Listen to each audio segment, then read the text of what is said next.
আগামী 28শে মে পবিত্র ঈদ উল আজহা অনুষ্ঠিত হবে ইনশাআল্লাহ।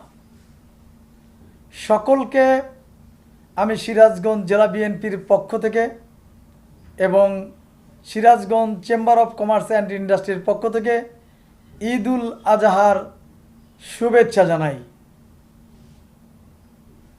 সেই সঙ্গে আমি বলতে চাই, যেহেতু ঈদ উল আজহা হচ্ছে ত্যাগের একটি দৃষ্টান্ত,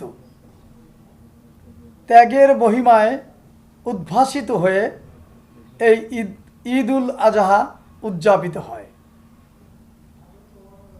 আমি সিরাজগঞ্জ জেলার এবং সিরাজগঞ্জ পৌরবাসীকে বিনীতভাবে অনুরোধ করব, ঈদ উল আজহা আমরা আনন্দ উপভোগ করব, আনন্দ সবাই ভাগাভাগি করে নেব এবং ঈদ উল আজহা উপলক্ষে পশু জবাই হবে, নামাজ শেষে পশু জবাই হবে। সেই পশুর বর্জ্য যাতে সিরাজগঞ্জের পরিবেশ দূষণ করতে না পারে, পরিবেশ যেন সুন্দর থাকে, সেই জন্য যারা কোরবানি করবেন তারা সচেতন থাকবেন। পাশাপাশি আমাদের বিএনপির নেতাকর্মীরাও পরিষ্কার পরিচ্ছন্নতার কাজে নিয়োজিত থাকবে। কোথাও কোনো মহল্লায় যদি অপরিষ্কার থাকে, বর্জ্য যত্রতত্রভাবে থাকে, সেই বজ্র সরিয়ে দেওয়ার জন্য, বজ্র পরিষ্কার করার জন্য সিরাজগঞ্জের পৌরসভা যেমন দায়িত্ব নেবে, পাশাপাশি আমাদের বিএনপির নেতাকর্মীরাও দায়িত্ব পালন করবে ইনশাল্লাহ। আমি সিরাজগঞ্জ পৌরবাসীর কাছে অনুরোধ করতে চাই, নির্ধারিত স্থানে আপনারা সবাই পশু জবাই করবেন। নির্ধারিত স্থান ছাড়া যে কোনো জায়গায় পশু জবাই করে পরিবেশ দূষণ করবেন না। পাশাপাশি আরেকটি কথা বলতে চাই, এই কোরবানির ঈদ যখন আসে তখন আমাদের সিরাজগঞ্জে একটি ট্র্যাডিশন আছে, পাড়ায় মহল্লায় মারামারি কলহ এগুলি শুরু হয়ে যায়।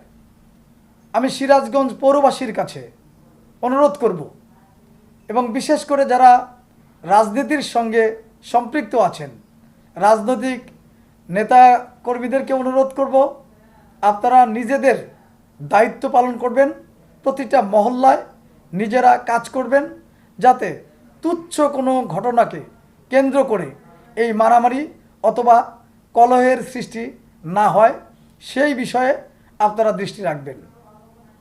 আমি আইন শৃঙ্খলা রক্ষাকারী বাহিনীর কাছে অনুরোধ করব, যেহেতু সিরাজগঞ্জের একটি পুরানো ট্র্যাডিশন, এই ঈদের পরেই যে কোনো কলহ, ছোট ঘটনাকে কেন্দ্র করে মারামারি হওয়া, সেই ব্যাপারে আইন শৃঙ্খলা রক্ষাকারী বাহিনী সজাগ দৃষ্টি রাখবেন এবং আপনারাও আপনাদের দায়িত্ব পালন করবেন।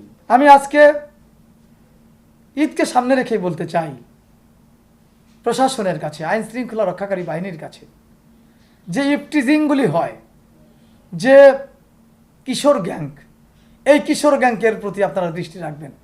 এই কিশোর গ্যাং এরাই কিন্তু এই সকল ঘটনাগুলি বেশিরভাগ ঘটায় এবং ছাত্রীদেরকে উত্ত্যক্ত করে। আমার বোনেরা স্কুলে যেতে পারে না। গত 5ই আগস্ট এদেশের ছাত্র জনতা রক্ত দিয়েছে নিরাপত্তার সঙ্গে থাকার জন্য, নিজেদের অধিকার প্রতিষ্ঠা করার জন্য, এবং সিরাজগঞ্জকে পরিষ্কার পরিচ্ছন্ন রাখতে সকলকে এগিয়ে আসতে হবে। পৌরসভাকে তাদের দায়বদ্ধতা থেকে কাজ করতে হবে এবং পরিচ্ছন্ন কর্মীদের কাজ করতে হবে। আমি ইতিমধ্যেই আমার বিএনপির নেতাকর্মীদের সঙ্গে আলোচনা করেছি। আমার নেতা সিরাজগঞ্জের কৃতি সন্তান ইকবাল হাসান মাহমুদ টুকু ভাইয়ের সঙ্গে পরামর্শ করেছি কিভাবে আমাদের এই সিরাজগঞ্জকে সুন্দর রাখা যায়, সিরাজগঞ্জকে শান্ত রাখা যায়, সিরাজগঞ্জ পৌরসভাকে ভালো রাখা যায়, সিরাজগঞ্জ পৌরসভাকে সন্ত্রাস মুক্ত রাখা যায়, দুর্নীতি মুক্ত রাখা যায়, মাদক মুক্ত রাখা যায়, সুন্দর একটি পৌরসভা গড়ে তোলা যায়, সেই জন্য কাজ করার জন্য আমি আমার নেতা ইকবাল হাসান মাহমুদ টুকু ভাইয়ের সঙ্গে পরামর্শ করেছি। ইনশাল্লাহ আমি যেহেতু দীর্ঘ প্রায় 43-44 বছর যাবৎ রাজনীতির সঙ্গেই সম্পৃক্ত রয়েছি, জনগণের কাজ করেছি, সকল সময় জনগণের পাশে থাকার চেষ্টা করেছি, সকল অন্যায়ের বিরুদ্ধে প্রতিবাদ করেছি, স্বৈরাচারের বিরুদ্ধে সংগ্রাম করেছি এবং ফ্যাসিবাদের বিরুদ্ধে যুদ্ধ করেছি, সাধারণ নেতাকর্মীদের পাশে থেকেছি, অসহায় দুস্থ মানুষের পাশে থেকেছি। আমি কখনো নিজের চিন্তাটা বেশি করি নাই। সেই জন্য বলতে চাই, আমি সিরাজগঞ্জবাসীর দোয়া চাই, আমি সিরাজগঞ্জবাসীর সহযোগিতা চাই, আমি সিরাজগঞ্জ পৌরসভা যারা বসবাস করেন তাদের দোয়া চাই, তাদের পাশে থাকতে চাই। আমি সিরাজগঞ্জ পৌরসভাবাসীকে আমি আশ্বস্ত করে বলতে চাই যে আমরা সবাই মিলে পবিত্র ঈদ আমরা উদযাপন করব, ঈদ উল আজহা আমরা উদযাপন করব, ভ্রাতৃত্বের বন্ধনে আবদ্ধ থাকব, আমরা সবাই মিলেমিশে পৌরসভার জন্য কাজ করব, পরিষ্কার পরিচ্ছন্নতা রাখার জন্য কাজ করব এবং সর্বশেষ শান্তিপূর্ণ উপায়ে আমরা সবাই যেন পবিত্র ঈদ উল আজহা উদযাপন করতে পারি, সেই জন্য সবার কাছে সহযোগিতা কামনা করব। সবাইকে পবিত্র ঈদ উল আজহার শুভেচ্ছা। ঈদ মোবারক, ঈদ মোবারক।